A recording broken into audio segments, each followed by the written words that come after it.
জুবিন গাৰ্গৰ কাহিলীপাৰাৰ ঘৰখনৰ সন্মুখভাগৰ পৰিৱেশটো দেখুৱাই লৈছোঁ। প্ৰভাস সিং আছে, প্ৰভাস সিঙে দেখুৱাব।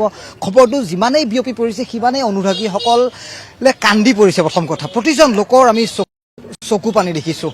কোনো এই কথাষাৰ এক প্ৰকাৰ মানি ল'বলৈ সক্ষম হোৱা নাই। কিন্তু আমি কিছুমান পূৰ্বে শুনাইছোঁ দৰ্শকসকলক যে ৰাজ্যৰ মুখ্যমন্ত্ৰী ডক্টৰ হিমন্ত বিশ্ব শৰ্মায়ো গোটেই ঘটনাটো এক প্ৰকাৰ সত্য বুলি সংবাদ মাধ্যমৰ সন্মুখত তেওঁ প্ৰকাশ কৰিছে। আৰু ইয়াত দেখুৱাই লৈছোঁ ইয়াৰ অগণন লোক এই মুহূৰ্তত আহি ভিৰ কৰিছে। দুই এজনৰ মন্তব্য শুনাম। কিন্তু ক'ব বিচাৰিছোঁ নৰ্থ ইষ্ট ফেষ্টিভেলৰ ফালৰ পৰা কিন্তু এই মুহূৰ্তলৈকে কোনো আনুষ্ঠানিক তথ্য তেওঁলোকে প্ৰকাশ কৰা নাই। যি নৰ্থ ইষ্ট ফেষ্টিভেললৈ জুবিন গাৰ্গ এক প্ৰকাৰ আৱেগিক আছিলে, য'তেই নহওক তেওঁ অসুস্থ গাটো লৈ, কিন্তু নৰ্থ ইষ্ট ফেষ্টিভেললৈ জুবিন গাৰ্গ উৰা মাৰিছিলে। এয়া বেংককত হওক, ছিংগাপুৰত হওক, নতুন দিল্লীত হওক বা গুৱাহাটীতে হওক। মই ভিক্টৰক দেখিছোঁ, একদম জুবিন পাগল বুলি ক'লেই ভিক্টৰ দাস দৌৰি আহিছে। ভিক্টৰ, খবৰটো গম পাইছা চাগে? সেইটোৱে আৰু উপায় নাই, কি ক'ম, মাথাটো কামেই কৰা নাই। ভিতৰত দেখিছোঁ অসংখ্য এই মুহূৰ্তত জুবিন গাৰ্গৰ অনুৰাগী আহিছে। আহি ইখনৰ পিছত আনখনকৈ গাড়ী বৰ্তমান ভিতৰৰ ভাগত প্ৰৱেশ কৰিছে। আৰু সেয়াই শ্যামকানু মহন্ত, যিগৰাকী হৈছে এই গোটেই নৰ্থ ইষ্ট ফেষ্টিভেলৰ তেওঁ আয়োজক। প্ৰতি বছৰে জুবিন গাৰ্গক লৈ যিদৰে গোটেই এই যিটো ফেষ্টিভেলটোক লৈ এক প্ৰকাৰ ৰজন জনাই থাকে, আৰু সেই ফেষ্টিভেলখন এইবাৰৰ বাবে জুবিন গাৰ্গ আধৰুৱা হৈ গ'ল। মানি ল'ব পাৰিনে দাদা?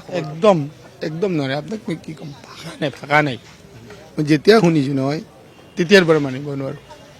একদম মানে কি ক'ম আৰু, বিশ্বাস হোৱা নাই। ৰাতিপুৱা দাদাৰ খবৰ সুধিছোঁ ড্ৰাইভাৰজনক চেত্ৰীক, দাদা ক'ত, দাদা আছে, আহিব নেকি কেতিয়া? কৈছে ছিংগাপুৰত আছে, বৌ শুক্লেশ্বৰ মন্দিৰত যাব। ৰাতিপুৱা সুধিছোঁ আৰু অকণমান দুপৰীয়া সময়ত এইটো খবৰ পাইছোঁ। কি ক'ম, মই যেতিয়া দেখে তেতিয়া মাত এষাৰ লগাই যায়। এই ঘৰখনৰ পৰাই ওলাই গৈছিল জুবিন দা? মই যোৱাৰ দিনাখন দেখা নাই, মানে যেতিয়া ইয়াতে দেখা পাওঁ, তেতিয়া ইয়াতে বহি কেতিয়াবা চাদা মাৰি থাকে, মাত দেখা দিয়ে।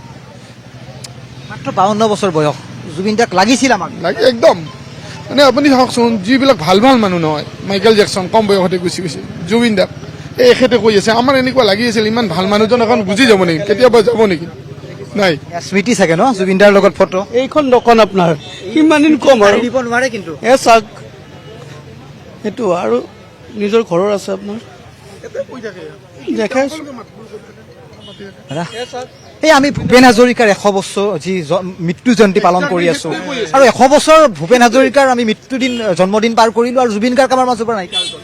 সেইটো মানে কি, ভূপেন হাজৰিকা গৈছে, আমাৰ ভূপেন দা গৈছে, এটা বয়সত গৈছে, আমি মানি লৈছোঁ। এই কথাটো মানে মানি ল'ব পৰা নাই। ইমান কম বয়সত ইমান সোনকালে বিদায় আমি মানে মানি ল'ব পৰা নাই।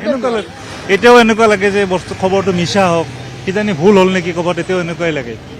খুব মানে অসহনীয় আৰু মানিব পৰা নাই। সুস্থ হৈছে, আমাৰ ঘৰখনৰ ওচৰত হ'ব লাগিছিলে, তাকো বিদেশত। দাদা কেনেকে বা আছে জুবিন দা? আজিলৈও মানিব পৰা নাই কথাটো। আৰু প্ৰভাস সিং, ভিতৰত পৰিৱেশ দেখুৱাওক। আৰক্ষীৰ শীৰ্ষ বিষয়াসকল আহি উপস্থিত হৈছে। জুবিন গাৰ্গৰ যিসমূহ সহকৰ্মী আছে তেওঁলোক আহিছে। জয়ন্ত আমি কাকতিক দেখিছোঁ, ভিতৰলৈ আমি যাব বিচৰা নাই।